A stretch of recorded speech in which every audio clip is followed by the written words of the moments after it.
Terima kasih Pak Monang Marpaung dan Marpaung Junior. Terima kasih, Tuhan Yesus memberkati. Kita akan mendengarkan firman Tuhan yang akan disampaikan oleh Pastor Paul. Siap-siap, Ibu Sarma dan Ibu Juli Simarmata yang akan membacakan firman. Kita akan berdoa dulu, nanti Ibu Mega yang akan berdoa. Silakan Bu Mega, unmute. Terima kasih Bu Cinta. Salam semuanya Bapak Ibu yang ada di Zoom maupun yang ada di YouTube. Mari kita bersatu dalam doa. Bapa kami di sorga, dikuduskanlah namamu Bapa. Datanglah kerajaan-Mu, jadilah kehendak-Mu di bumi seperti di sorga. Terima kasih Bapa atas kesempatan yang Engkau berikan kepada kami hari ini Bapa, sehingga kami dapat berkumpul kembali untuk mengetahui dan mengerti isi dan kehendak firman-Mu Bapa. Urapilah Pastor Paul Bapa, dan berikanlah roh hikmah-Mu kepada beliau Bapa saat memberikan firman-Mu hari ini.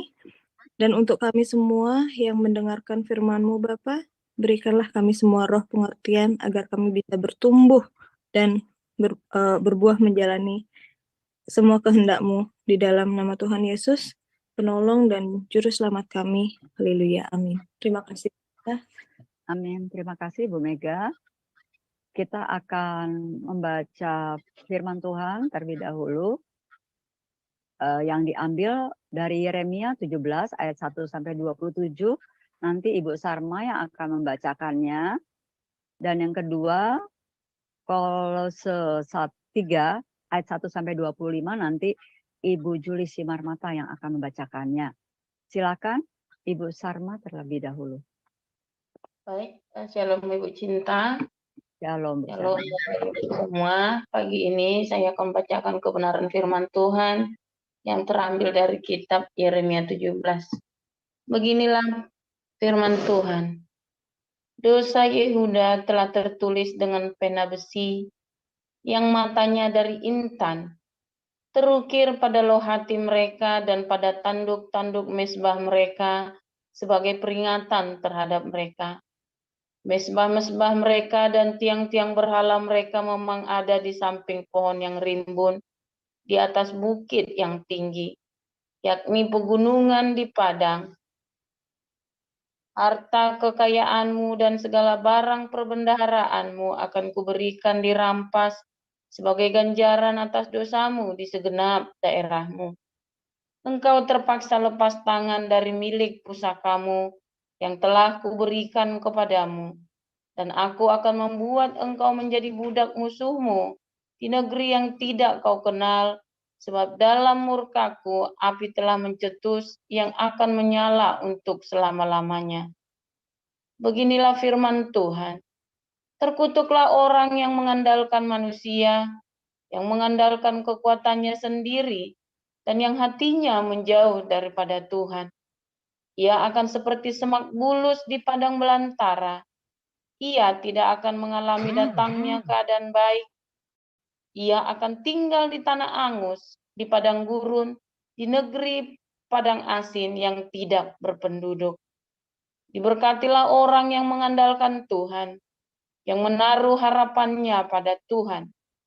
Ia akan seperti pohon yang ditanam di tepi air, yang merambatkan akar-akarnya ke tepi batang air, dan yang tidak mengalami datangnya panas terik, yang daunnya tetap hijau, yang tidak khawatir dalam tahun kering, dan yang tidak berhenti menghasilkan buah. Betapa liciknya hati, lebih licik daripada segala sesuatu. Hatinya sudah membatu. Siapakah yang dapat mengetahuinya? Aku, Tuhan yang menyelidiki hati, yang menguji batin, untuk memberi balasan kepada setiap orang setimpal dengan tingkah langkahnya, setimpal dengan hasil perbuatannya.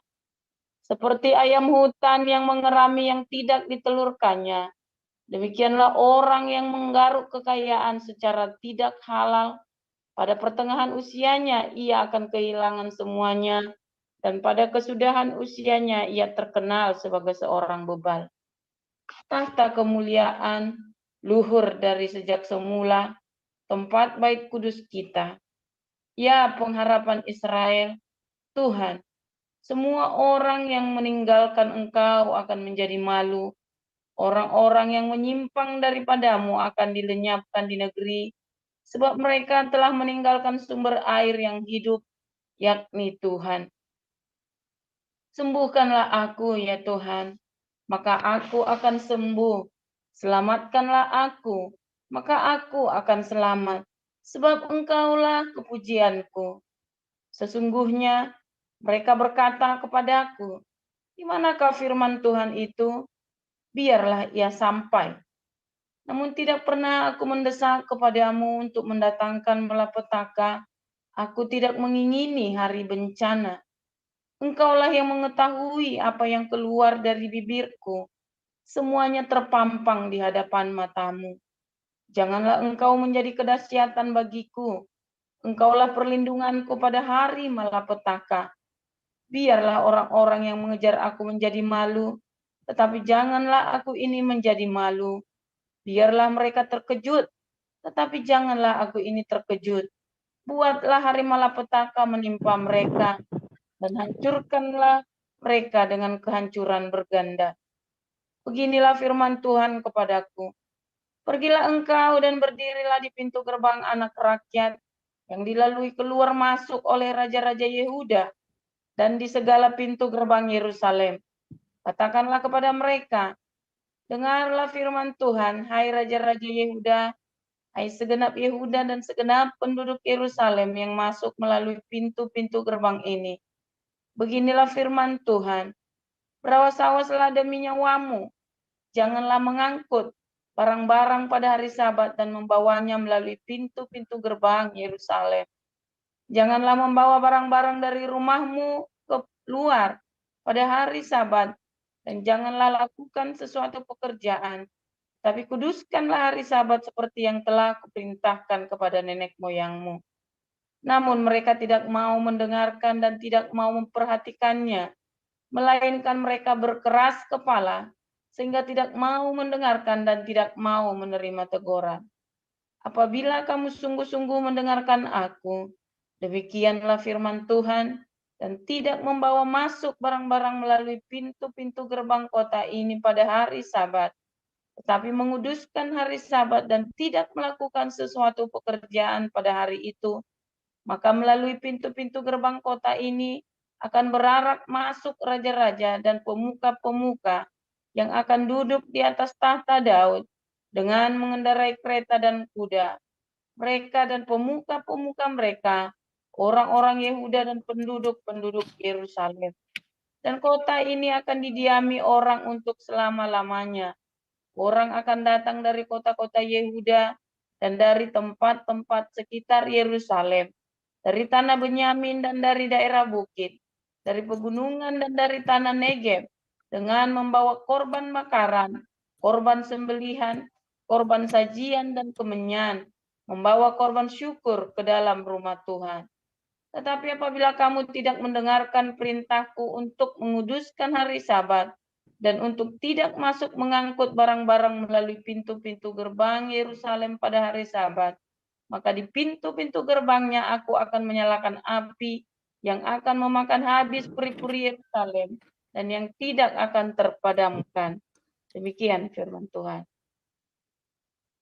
Ya, silakan Ibu Juli, Kolose 3 ayat 1 sampai 25. Ya, terima kasih Ibu Cinta. Saya akan membacakan firman Tuhan dari Kolose 3 ayat 1 sampai 25. Demikian firman Tuhan. Karena itu, kalau kamu dibangkitkan bersama dengan Kristus, carilah perkara yang di atas, di mana Kristus ada, duduk di sebelah kanan Allah. Pikirkanlah perkara yang di atas, bukan yang di bumi. Sebab kamu telah mati dan hidupmu tersembunyi bersama dengan Kristus dalam Allah. Apabila Kristus yang adalah hidup kita menyatakan diri kelak, kamu pun akan menyatakan diri bersama dengan Dia dalam kemuliaan. Karena itu, matikanlah dalam dirimu segala sesuatu yang duniawi, yaitu percabulan, kenajisan, hawa nafsu, nafsu jahat, dan juga keserakahan yang sama dengan penyembahan berhala. Semuanya itu mendatangkan murka Allah atas orang-orang durhaka. Dahulu kamu juga melakukan hal-hal itu ketika kamu hidup di dalamnya. Tetapi sekarang buanglah semuanya ini, yaitu marah, geram, kejahatan, fitnah, dan kata-kata kotor yang keluar dari mulutmu. Jangan lagi kamu saling mendustai, karena kamu telah menanggalkan manusia lama serta kelakuannya, dan telah mengenakan manusia yang baru, yang terus-menerus diperbaharui untuk memperoleh pengetahuan yang benar menurut gambar kaliknya. Dalam hal ini tiada lagi orang Yunani atau orang Yahudi, orang bersunat atau orang tidak bersunat, orang barbar atau orang Sikh, budak atau orang merdeka, tetapi Kristus adalah semua dan di dalam segala sesuatu. Karena itu, sebagai orang-orang pilihan Allah yang dikuduskan dan dikasihinya, kenakanlah belas kasihan, kemurahan, kerendahan hati, kelemah lembutan, dan kesabaran. Sabarlah kamu seorang terhadap yang lain, dan ampunilah seorang akan yang lain. Apabila yang seorang menaruh dendam terhadap yang lain, sama seperti Tuhan telah mengampuni kamu, kamu perbuat jugalah demikian. Dan atas semuanya itu, kenakanlah kasih sebagai pengikat yang mempersatukan dan menyempurnakan. Hendaklah damai sejahtera Kristus memerintah dalam hatimu, karena untuk itulah kamu telah dipanggil menjadi satu tubuh, dan bersyukurlah.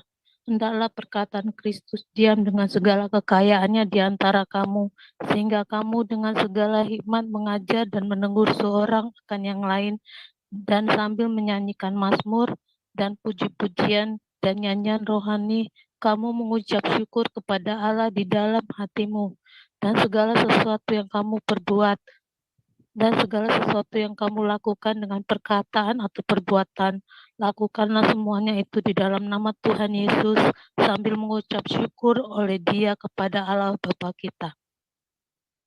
Hai istri-istri, tunduklah kepada suamimu sebagaimana seharusnya di dalam Tuhan. Hai suami-suami, kasihilah istrimu dan janganlah berlaku kasar terhadap dia. Hai anak-anak, taatilah orang tuamu dalam segala hal, karena itulah yang indah di dalam Tuhan.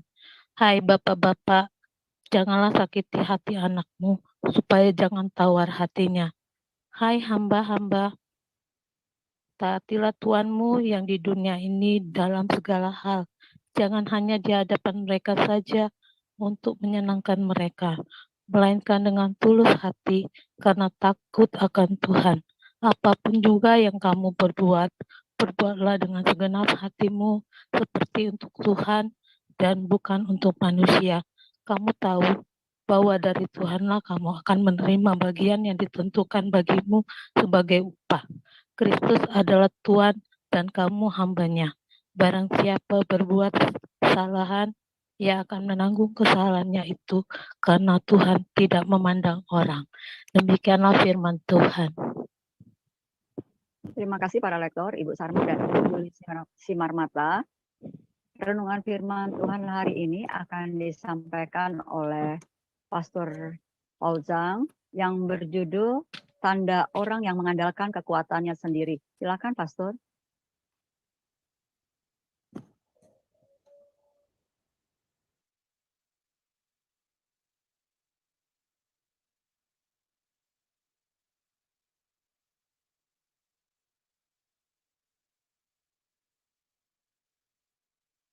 Pastor Paul.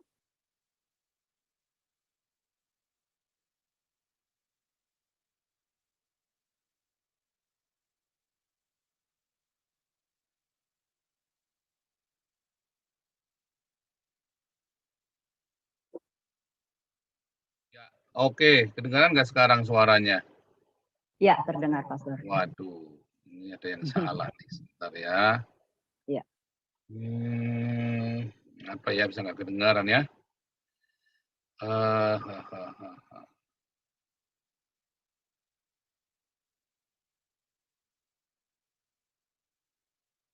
Nggak kedengar lagi Pastor.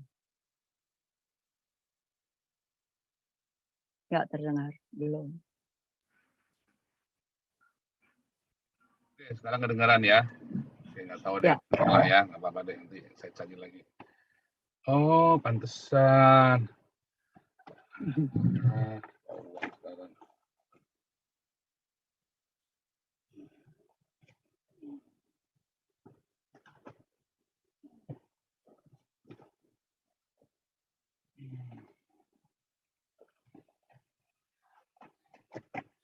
Ah, iya ini. Oke. Bentar ya, makanya dari kemarin saya lihat, saya cek ini jelek suaranya.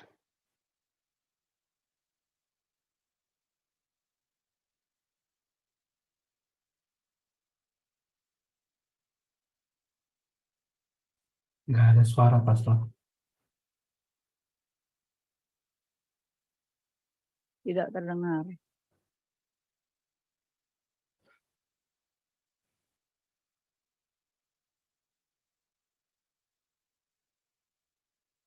Pakai ini aja ya. Sekarang kedengaran ya? Ya, ini saja. Oke, pakai ini aja deh. Nah, kita lambat ya. Saudara,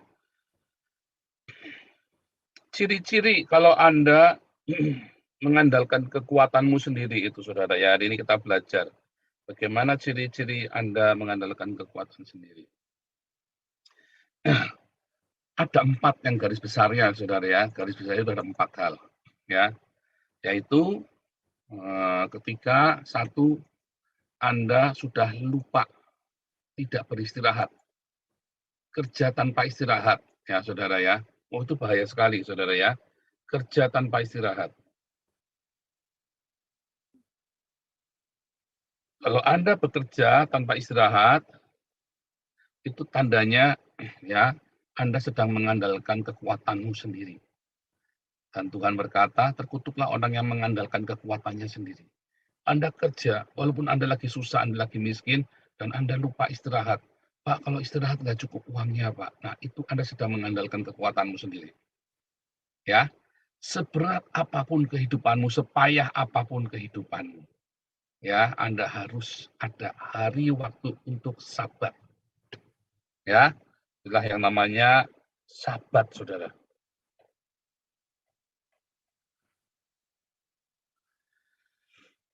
Ya, 2, Anda mengejar materi dan kekayaan.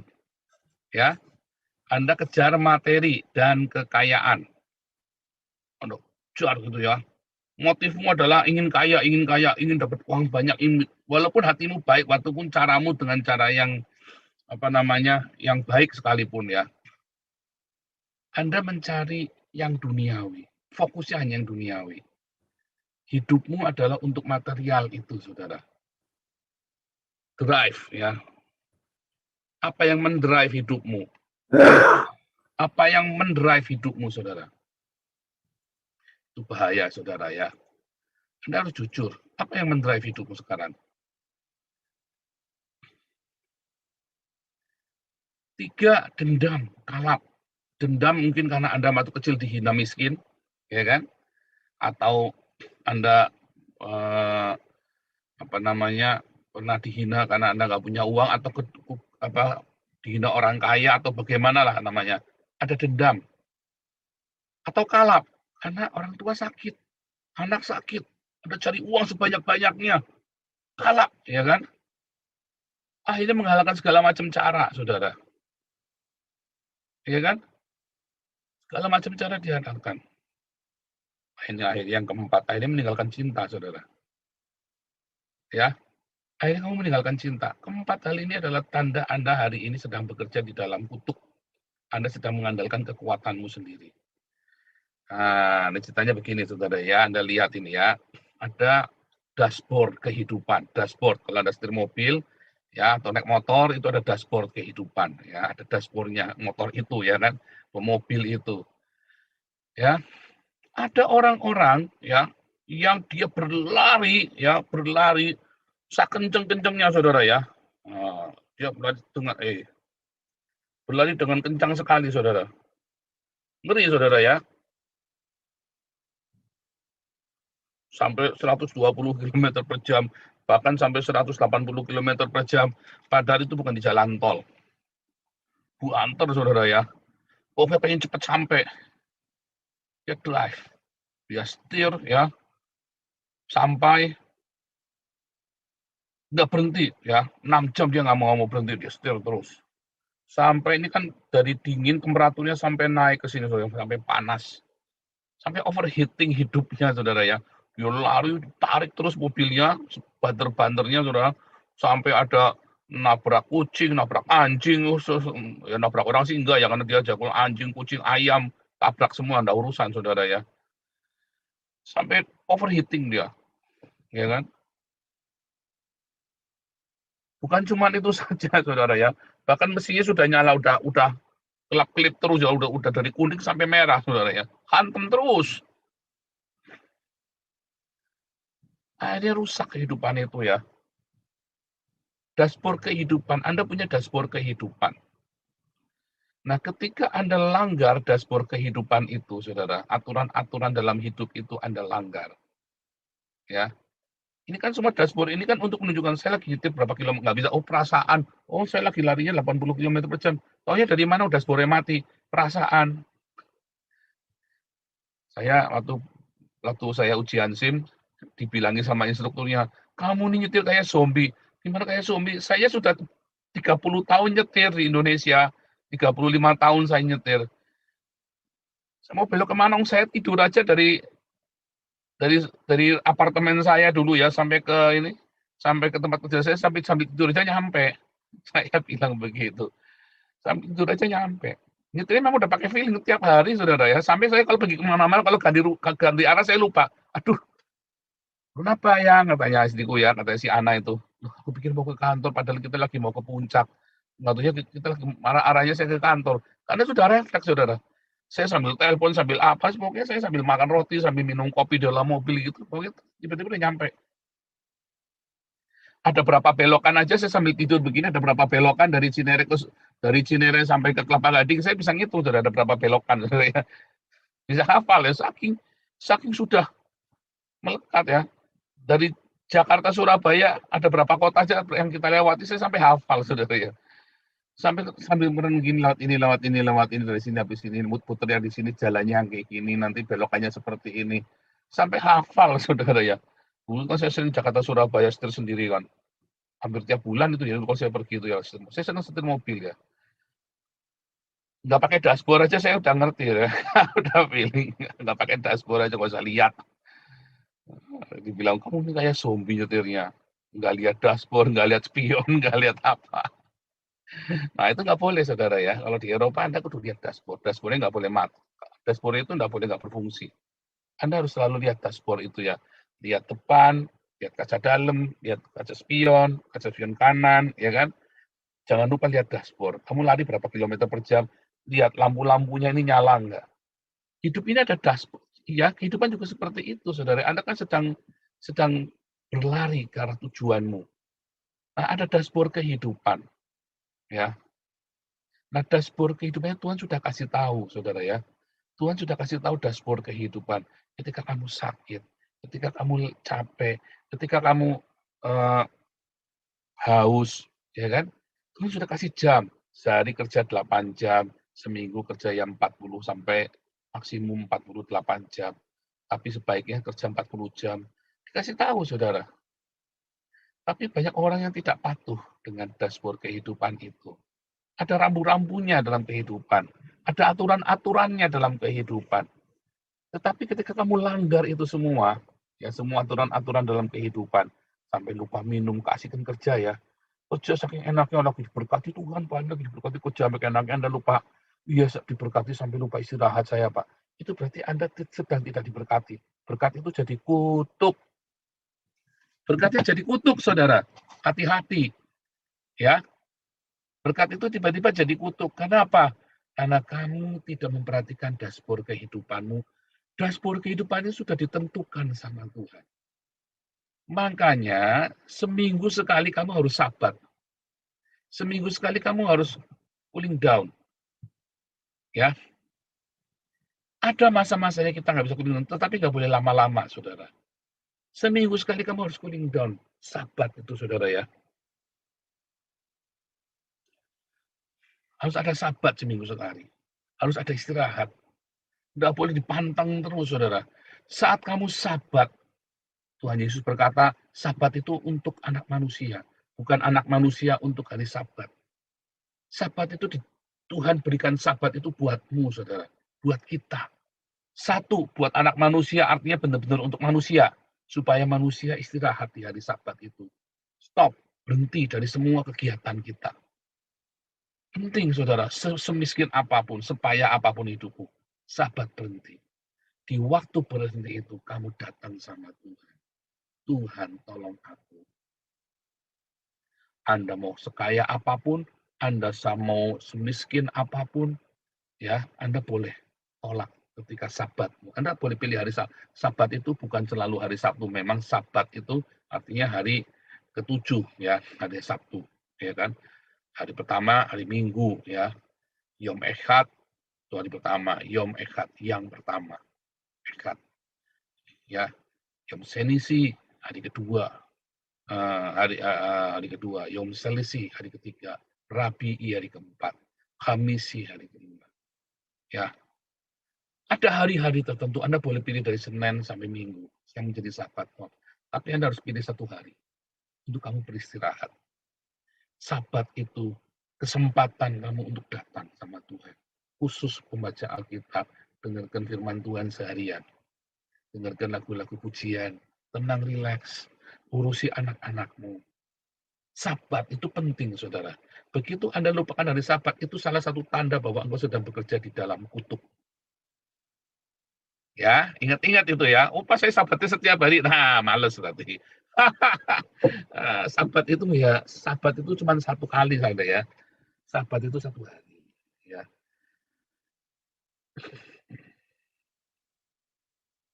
Kalau Anda sabatnya setiap hari, berarti Anda malas. Sekaya apapun Anda, harus bekerja 40 jam seminggu. Sekaya apapun. Pak, sudah saking kaya raya, ya kamu nulis buku. Ya kamu jadi volunteer, kerja sosial. Ya kamu bikin sesuatu. Pokoknya kamu harus bekerja.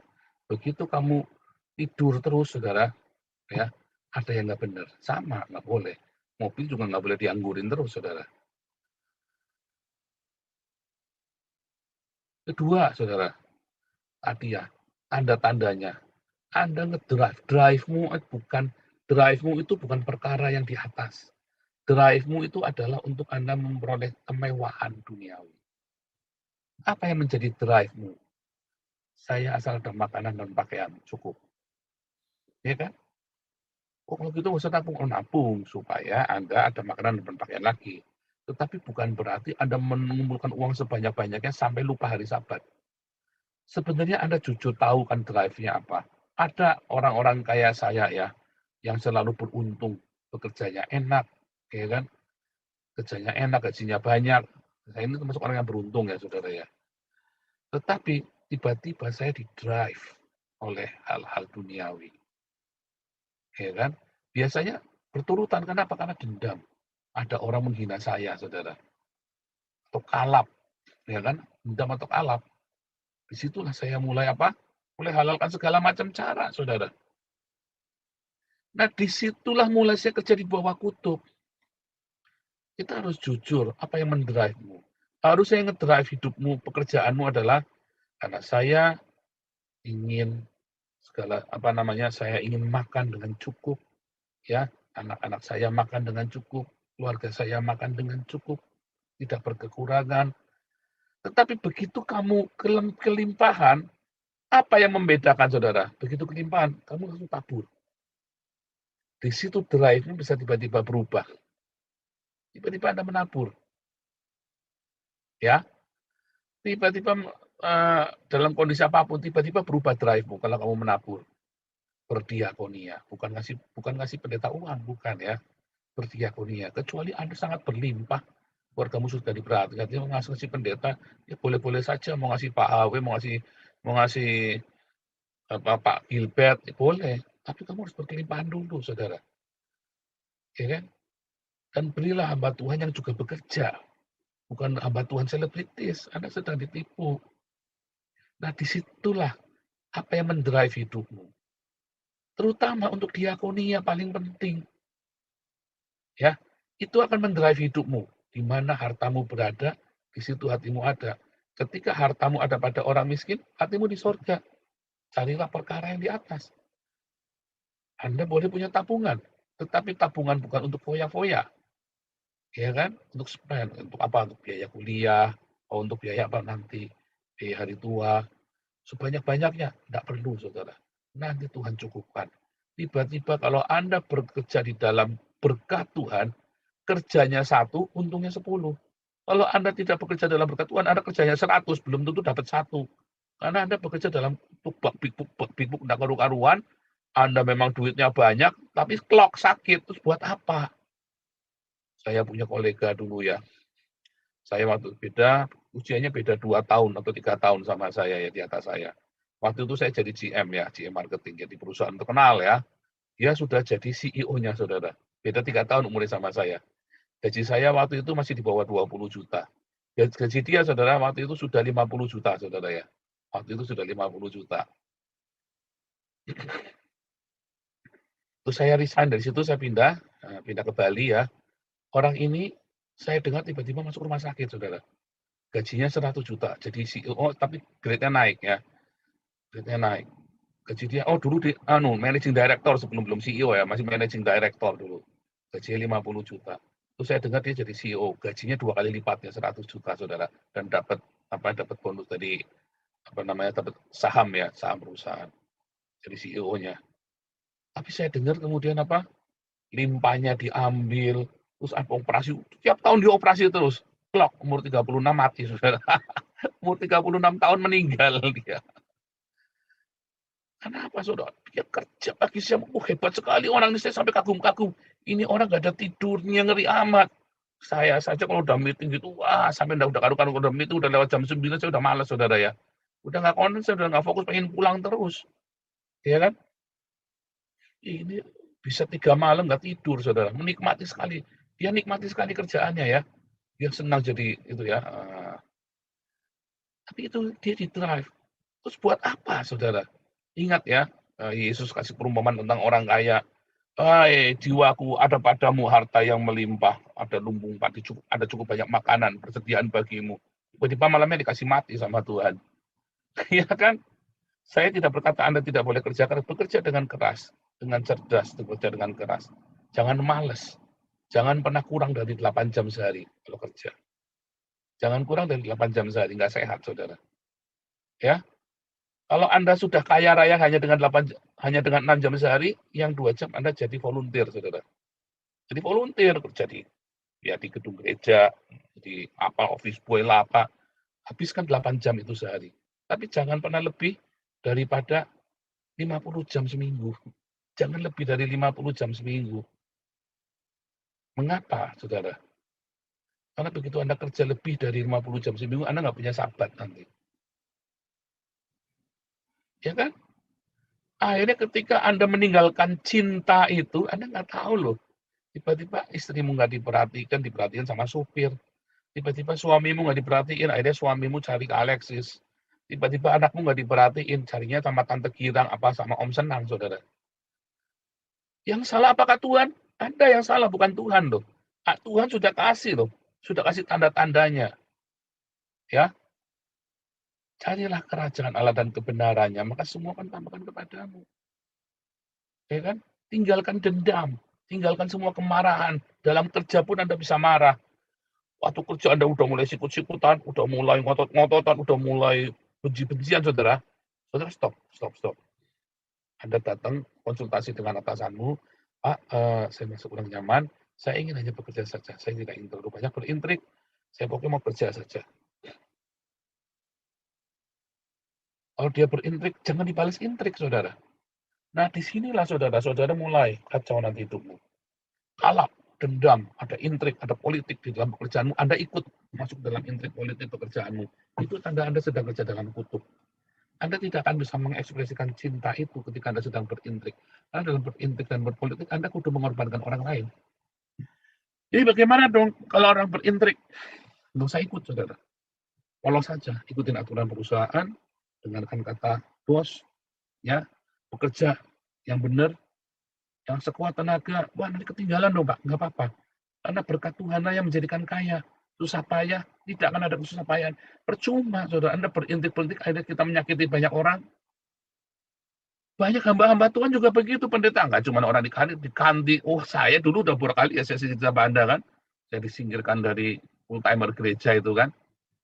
Nah, karena saya nggak mau berintrik. Dan Tuhan berilah saya, saudara. Selama Anda jangan ikutin intrik, Anda menang. Bagaimana cara mengalahkan intrik dan politik dalam kantor, dalam tempat kerja? Jangan ikut berintrik. Polos. Ikutin aturan perusahaan, bekerja dengan rajin. Pak, nanti kalau dipecat, difitnah, jangan khawatir. Biarkan saja.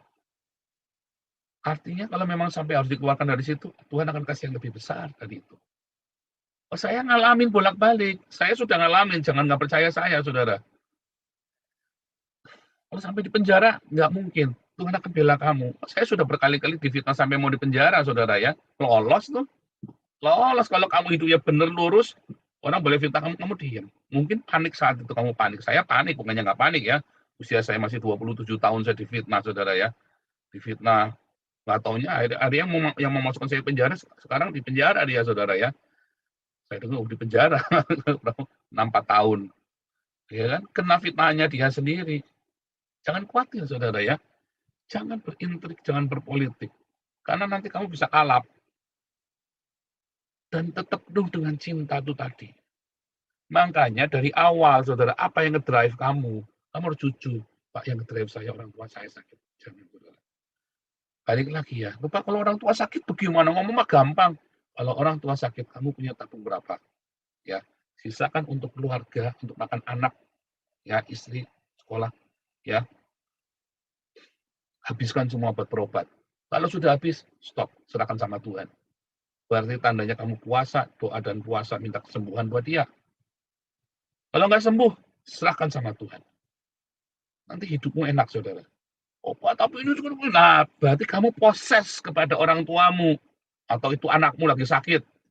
Jangan sampai gara-gara anak yang sakit satu ini lalu korbankan anak yang lain sampai nggak sekolah, semua dikorbankan uang buat obat-obatin dia. Salah Anda, saudara. Bagi keuanganmu diatur. Berapa buat pengobatan, berapa buat ini. Sudah, obati semaksimal mungkin, nggak sembuh, Anda doa puasa. Doa puasa. Serahkan sama Tuhan. Tidak ada cinta yang bisa kamu berikan untuk anakmu, untuk keluargamu, untuk siapapun yang kamu kasih ketika dia sakit, selain doa puasamu. Bukan nunda makan loh, saudara. Bukan menunda makan ya. Puasa 24 jam makan cuma sekali. Kalau kamu memang ingin dia kesembuhannya dia. Dan Anda mesti tahu diri, usianya sudah 80 tahun, Anda maksa dia mau sembuh, ya jangan, saudara. Mau 80 tahun, bahkan Alkitab saja sudah bilang itu cukup. Oh, 80 tahun nggak mau, saya nggak mau ditinggal. Gimana dunianya penuh gara-gara kamu, saudara.